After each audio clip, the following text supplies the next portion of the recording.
some last bit of a Star Wars topic, last topic of the day. We're going to talk about the first 3 episodes of Skeleton Crew from Star Wars.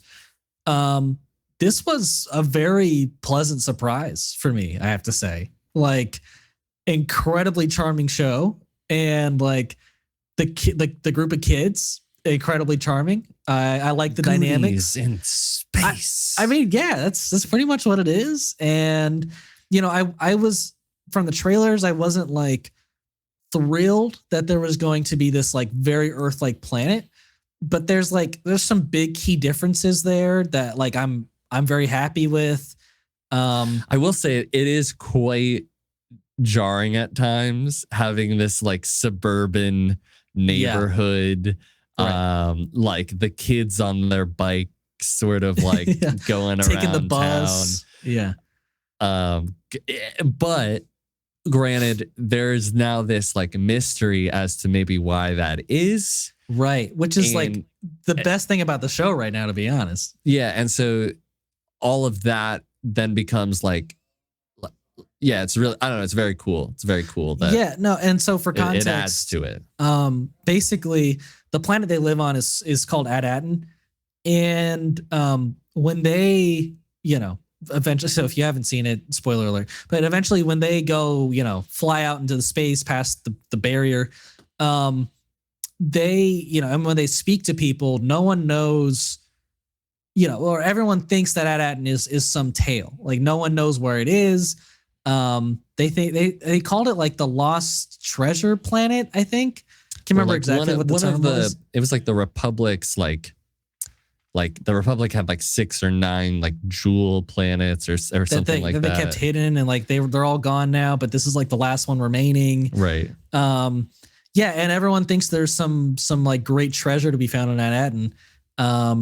And they do that pretty well. Like they reveal that, but then they also like in the same episode, kind of focus on the parents and how they're like how their kids are missing now, and they're basically like, hey, your kids have gone past the barrier, meaning we can't risk anybody going outside of the barrier, so your kids are pretty much just gone. And which is an insane thing to tell parents. Sorry. I mean, now get back to analyzing whatever you're supposed to be analyzing. Right. So, but no, but in like regards to that, you can get a new one. We can give you a new kid. Do you want a new kid? But in regards to Ad-Aten, I really like the almost kind of like dystopian like difference to Earth, how like, and maybe they are like kind of like giving us a theme of like everyone is locked into their jobs for the rest of their lives or whatever. Do you feel like it's dystopian? I just think that it's like a corporatized, corporate, like an overly corporatized world in a way is dystopian, but like, I don't know. As far as I'm aware, I'm not seeing a whole lot of like homelessness and like drugs and like terrible things. It's like, it's all like very like middle. But they implied class, like Wim missed his test. Basically, there's a test that like you take, and then you're assigned your path for the rest of your life.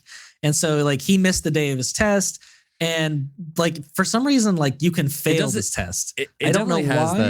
That what's that book?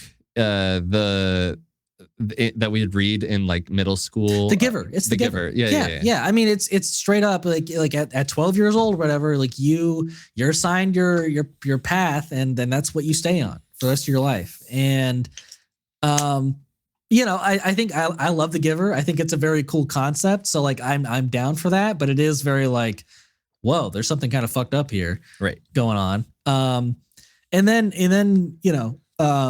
kind of on the same realm, like the dad, he's very much like a part of this whole system, and he doesn't necessarily treat Wim amazingly. He kind of is like way too into his job and way too into like what society like expects from Wim. And but it's not until like I think it was the very end of last episode, or like the last time you see him last episode, when he's told like, hey, your kid's gone. It almost looks like he's gonna like, I'm gonna do something about this. Like I'm not gonna let anybody else get in my way. Right. I'm going to save my kid, which I'm like, all right, respect. I finally have a good dad. But yeah, that was, yeah. Yeah. All of that I agree with. I think it's very cool. I like this this weird mystery planet that has like old Republic credits, and the kids don't know also there was a war. Yeah, that's what I was gonna say. Like the whole planet doesn't know there was a war. I mean, that's insane.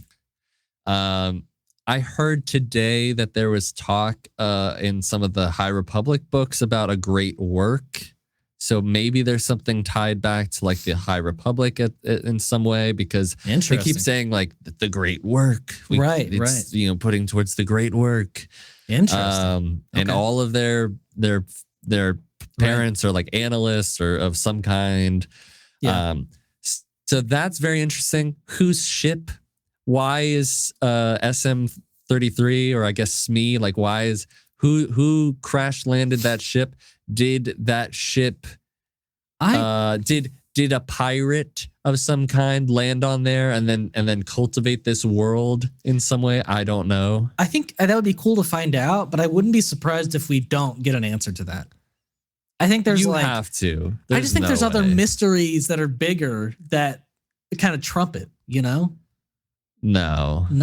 Okay. No. Sure. I don't know. I gotta know how that ship's there. It just feels like they could skip it.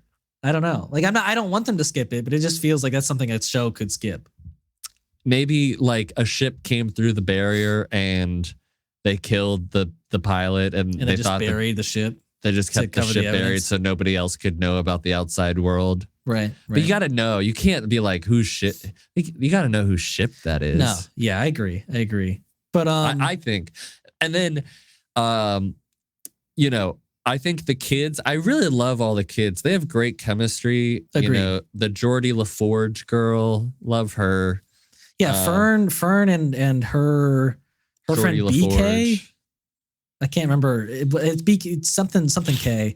Like those two are good, and then like what's even better is Wim and Neil. Yeah, like, I think Neil's amazing, and like their dynamic is like my favorite in the whole show. Yeah. And then you have SM-33 like who joins them, and Fern kind of outsmarts SM-33 by saying like I killed your captain, and he's quickly becoming one of my favorite droids. He's great. Yeah, he's a badass, and then he's also funny because in like the last episode, it's like. They came from somewhere. And he walks away. Right? Yeah. I was like, what the hell?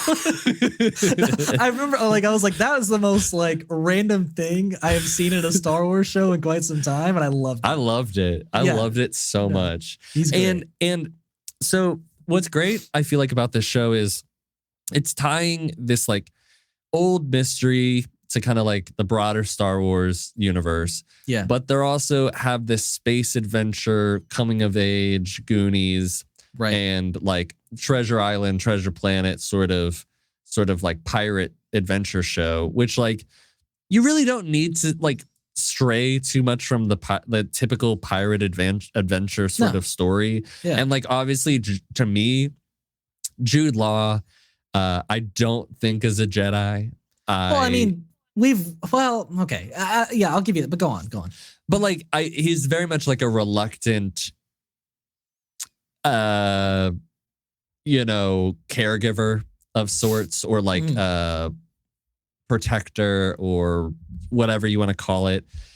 And I'm not. He could be I don't know what his deal is. I forget what he said his actual name was, but I just know him as like Crimson Jack now, which I think is a great name. Right. He's or Captain. He also went by like Captain Smino or something at the beginning of the show, and that's why he was in the brig. But I think all the characters so far are like really interesting. Really love. Like I love the bad like wolf pirate guy.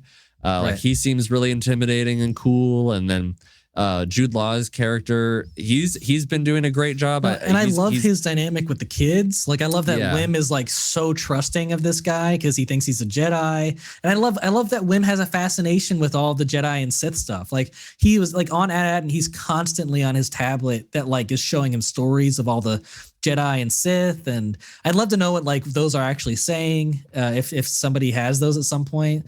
Yeah. And also going into that, when I first watched the episode, I was like, but like if this is like current day, like how do you know about that shit? And then like, because it seems like the Jedi shouldn't be like talked about as much as like they're being talked about. But to that world AT-AT, I mean, like the Jedi are still alive. I mean, that's what they believe. And but we didn't know that. We didn't know that until first like episode or two, I was like, what's going on? How? But like with the newest episode, and they kind of explained like, you guys don't know anything like Empire. Post Order 66. Or post Order 66. Yeah. So I was like, okay. And that's why I like reserved. I noticed it and I was like, I'm gonna reserve judgment until I watch more. Because I don't want to be like, how does he know about Jedi? He's not supposed to know about Jedi. How sad is that going to be for Wim when he learns that like the Jedi are pretty much extinct? Oh my gosh, that's going to break his heart. Like that just broke my heart thinking about him realizing that. I know like, you had a moment. Dude. I did. I was like, oh no. Oh my gosh, Wim. No, but then episode 3 I thought was really great with Jude Law because you get to meet that guy or the owl figure person. I can't remember what his name was. I think it's like Ken or Kim or something. Yeah, but I like that character. Yeah, they're great, and they like the fact that they have so much knowledge and can find out knowledge from like just what these kids are saying, and I don't know, like the whole sequence was amazingly well done. And then you also had that like the tension between him between the owl character and Crimson Jack. And then they're running away and the kids are like, I guess we're going with you, and they're shooting down X-Wings, and I'm like, okay, yeah, I guess we're just shooting the good guys now. But the thing is that like that I really enjoyed about that bit was like we gotta go, and they're like, not until you tell us what's going on. Oh yeah. And he's like, I'll promise I'll tell you later, and I can't remember exactly what they said, now. But they're like, right now. Yeah. And he basically was just like, I'm looking for a place too. And there's like that moment of like they're like of a connection of some sort. And he's like, I'll promise I'll tell you stuff. So like there's still the reluctant trust, but like he's basically like, we don't know. Is he being a genuine dude? And he's like, these X-Wing guys are not supposed to be shooting at us. Maybe it's just like, it's just a tough situation. Maybe he's, influencing them badly. I don't know. But I think at the moment he's not a good person. I think by the end of the show, he'll like have a change of heart and kind of, come around to the kids' side and like not screw over the kids. But at the moment, I don't trust him like at all. Yeah. Yeah. I mean, I don't know how the Force is necessarily a part of his life. If that at all. I think it is. I don't know how else he floated the key over to him. Like how would he have done that? I don't know. But they also like the girl who, by the way, the main, like the leader girl. Fern? I was like, Fern. Thank you. Mm-hmm. I was like, Fern looks very familiar. Like I've seen her in something. And then I started looking at her IMDb and I was like, I haven't seen any of these movies, but I did remember how much I thought that Firestarter trailer looked terrible. And she's the girl from Firestarter. What is Firestarter? The new, like the remake of that Stephen King movie and novel Firestarter that came out a couple years ago. I haven't seen the trailers for it, I guess. Interesting. Oh God, it was bad. Was it? Oh no. It was bad. Oh man. But that's how I knew her. I was like, how did I just recognize her from watching trailers? Look at you in that memory, dude. Yeah. Strong mind. But yeah, all the characters feel like really, really unique. Compelling characters. Characters. They don't have stupid interactions. I don't question really their motives. Like, I think all of them seem like very like clearly motivated, or like things that people would normally think or do, or like at least like these characters would. I think the only one that needs more fleshing out is like Fern's best friend. I think she's like pretty surface level at the moment. Even though I enjoy her, she's like she's only good in like the group interactions. Like I don't really know what's going on with her at the moment. You know? Yeah, but she's very knowledgeable and like smart, and I think that she's like also got like healthy suspicion of things, and like sure. I don't know. I enjoy her a lot. Also, I couldn't tell if one of the pirate guys who's like he was like a tan color and he had like these like big eyes and a bandana. He looked like one of the guys from the pirate. Oh, like, yeah. I mean, it could be Mando season 3. Yeah, I don't know. It's possible. It could be that same guy, but just that race. I mean, I don't know if there's a lot of distinction in like. So they're all pirates. Well, I mean that whole. I'm just saying that whole crew we saw in the first episode of The Mandalorian were all the same race. Were they? I'm pretty positive. Well, except the guy, the captain who was like the swamp monster. Were they? I think all the lackeys were similar. The lackeys, man. Lorian season 3 pirates. Well, there's definitely that one dude. Yeah, there's definitely the one dude. Captain was cool looking. Swamp monster dude. I guess he was just so weird. Yeah, it was weird for Star Wars. I'll give you that. Okay, here's like a group shot. No, they're not all. They're not all? There was quite a few of them, though, right? I mean, I only see the one dude. There's only one? Wow. Okay. So I guess far, my memories. It was just the one dude. Okay. Wait. No. No, you're right. No, you're right. There's a couple guys, but that one guy in particular looks like the same dude. I agree. It does look like the same dude. So maybe, yeah. I guess he did stay alive in that show. Let's see. His name is Vane in Skeleton Crew? ? Skeleton Crew will welcome back the pirate Vane. Boom. Wow. Look at that. Yes, Vane. Yep, that's him. Very interesting. Okay. Well, I mean, very inconsequential character in this show so far. But well, I'd be curious to know like what time period this takes place. Like, well, I mean, from what I hear, it takes place like alongside season 3 Mandalorian. So maybe it's just like right after season 3. Or before. Yeah. Interesting. I like that pirate world too. Yeah, that was neat. I like that. Also, something that hasn't happened in a bit for Star Wars, like a moment of like pure, I was in awe of when, first of all, there's, like they have those moments where it's like in Ahsoka, they have like Sabine, like shoot him down. Oh, I'm not used to it without the piloting system or the, the assist. Right. I was like, there's no magic to this. There's something, maybe it's just because they're kids but like there's something about them in the fight. I loved it. And I was like, oh yeah, like they're like, they look like they're having fun and like it's magical to them. And I felt it. And also that whole sequence where he's tied to the fuel line and he's knocking into stuff and like they're freaking out because they might get blasted and everybody's after them. They're knocking ships around and then they go into hyperspace with it attached and you see that line just go. I was like, oh, killed a bunch of people for sure. I was like, holy shit, that's crazy. I love that. No, that was great. That was great. I'm just so happy that the show is doing like very cool, like it feels like original things for the Star Wars universe, and that like even though they're very tried and true kind of like concepts, I would say. Sure, but there's I like it. It works. Right. There's no like everyone's an original character except for the pirate guy. I mean, and there's no like big cameos. Like it doesn't even feel like there's going to be one coming in the rest of the season because we have such a great self-contained story right here. Right. I really hope it can like just live on its own because this is literally the type of project I have been begging Star Wars for. Yeah. And this is why I was so excited about when I heard like it's going to be like a bunch of kids lost on a ship in space. I was like, I remember a lot of people were like, I mean, what? Kids? But I don't know. Right. I thought this had really good potential, and I'm glad that it's living up to it so far. And also next episode directed by the Daniels. Nice. And then also there's going to be another episode directed by Bryce Dallas Howard.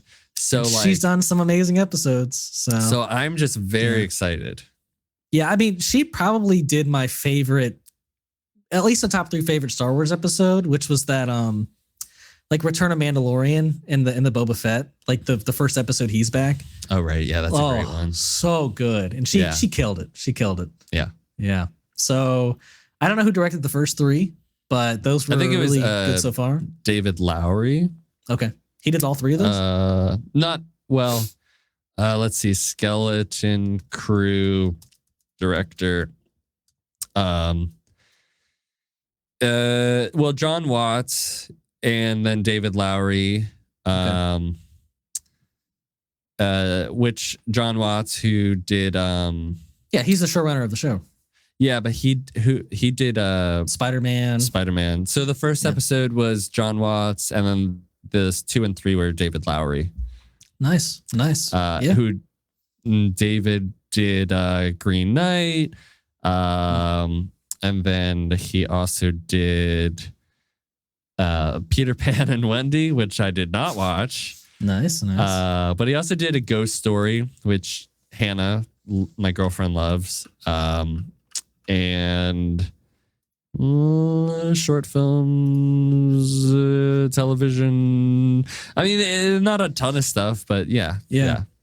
I mean, and then you got you got the Daniels, Jake Schreier, Lee Isaac Chung. And then John Watts does the 8th and final episode.